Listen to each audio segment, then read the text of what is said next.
Vous écoutez Europe 1, il est un peu plus de 9h30. Le journal des médias avec Thomas Joubert.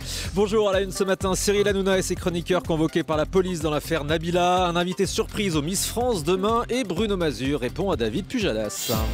Et on commence donc avec l'enquête sur l'affaire Nabila et Cyril Hanouna et ses chroniqueurs qui ont été convoqués par la police. Le présentateur de Touche pas à mon poste, mais également Enora Malagré, Jean-Michel Maire, Jean-Luc Lemoyne, Thierry Moreau ont dû se rendre dans les locaux de la police judiciaire de Nanterre pour répondre aux questions des enquêteurs après le drame qui s'est produit dans la nuit du 6 au 7 novembre dernier.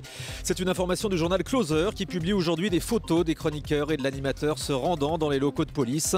Nabila Benatia était devenue chroniqueuse dans Touche pas à mon poste. Les enquêteurs cherchent toujours à savoir ce qu'il s'est passé avec la jeune femme accusée d'homicide volontaire sur son compagnon Thomas Vergara. Closer qui publie également une interview de Valérie Trierweiler cette semaine. Une interview qui a en fait été rachetée à un journal irlandais, le Irish Times, lors de la tournée promo de Valérie Trierweiler au Royaume-Uni. L'ex-première dame estime dans cette interview que les médias français ont été très durs avec elle. Elle affirme également ne pas détester Julie Gaillet qu'elle n'a jamais rencontrée. Ce n'est pas par rapport à elle que j'ai voulu écrire ce livre, c'est par rapport à lui. Fin de citation. Et puis la guerre continue entre David Pujadas et Bruno Mazur. David Pujadas qui était votre invité hier matin, Jean-Marc, le présentateur du 20h de France 2, racontait qu'il recevait chaque semaine des messages insultants et un peu orduriers de la part de Bruno Mazur en l'accusant d'aigreur. Bruno Mazur a tenu à lui répondre en nous faisant parvenir un long droit de réponse. L'ancien présentateur du 20h se défend d'être aigri en expliquant que le but de sa vie n'est pas de montrer sa gueule à la télé.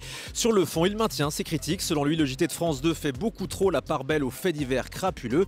Il estime que David Pujadas a transformé le journal en officine de propagande néolibérale. Voilà, et on vous a mis l'intégralité de ce communiqué, de ce droit de réponse sur jean-marc-morandini.com. Comme chaque année, le Téléthon se retrouvera face à la cérémonie des Miss France demain soir. Et oui, et comme chaque année, Jean-Pierre Foucault ne manquera pas de relayer les appels aux dons au 36-37 sur l'antenne de TF1. Alors, petite information exclusive, l'humoriste Kev Adams viendra faire une apparition surprise sur la scène des Miss France demain soir.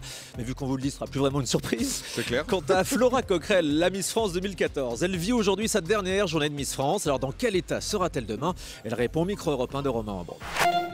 J'ai pas encore pleuré, mais je pense que le 6 décembre sera une bonne date pour pleurer parce que pour le coup, je pense qu'il y aura énormément de nostalgie et il y aura un petit pincement au cœur évidemment le soir de l'élection puisque c'est une belle aventure qui s'arrête.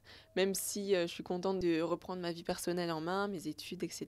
C'est quand même une belle année qui est pleine de rencontres, de découvertes, de voyages et tout s'arrête du jour au lendemain, même si ça continue toujours un petit peu parce qu'on reste Miss France à vie. Mais ouais, un petit Miss Blues, je pense. Voilà, et lundi matin, la nouvelle Miss France 2015 sera notre invitée sur Europe 1 dans cette émission entre 9h et 10h. Nathalie Péchala critique les commentaires de Philippe Candeloro sur le patinage. Oui, décidément, la patineuse n'a pas la langue dans sa poche. Après avoir critiqué Tonya Kissinger cette semaine, l'ex-candidate de Danse avec les stars s'en prend cette fois à Philippe Candeloro. Interrogée par l'équipe sur les commentaires des compétitions de patinage, elle conseille à Candeloro de se taire. Elle raconte lui avoir déjà dit de raconter ses histoires de petites culottes en dehors des prestations des patineurs. Je trouve ça un peu irrespectueux, dit-elle, tout en reconnaissant que France Télé l'emploie parce qu'il a une grande gueule et qu'on l'aime comme il est. Nathalie Péchala rejoint, elle, l'équipe d'Eurosport pour commenter les prochains championnats de patinage artistique.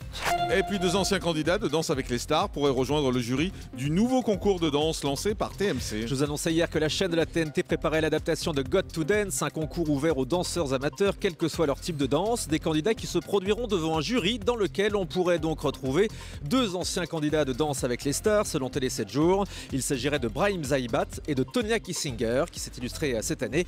Got to Dance arrivera à l'antenne de TMC au premier semestre 2015. Et puis C'est à vous et le Grand Journal vont rester à l'antenne pendant les fêtes. Oui, pas de trêve dans la guerre des talk shows. Pendant les vacances de Noël, France 5 proposera des émissions inédites de C'est à vous qui sont enregistrées ces jours-ci.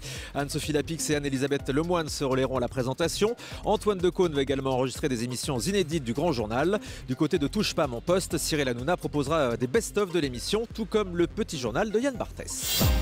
Et puis on termine avec le chiffre du jour. 89 327 288 €, c'est la somme finale récoltée par le Téléthon l'année dernière. Un résultat qui dépasse largement les promesses de dons effectuées pendant l'émission, car les dons réels sont généralement supérieurs aux promesses. On espère évidemment que le chiffre qui s'affichera samedi soir sur le compteur de la Tour Eiffel, où nous nous trouvons ce matin, sera encore supérieur. C'est tout l'objectif et vous en parlez évidemment dans un instant avec vos invités, Jean. Le grand direct des médias, Jean-Marc Morandini.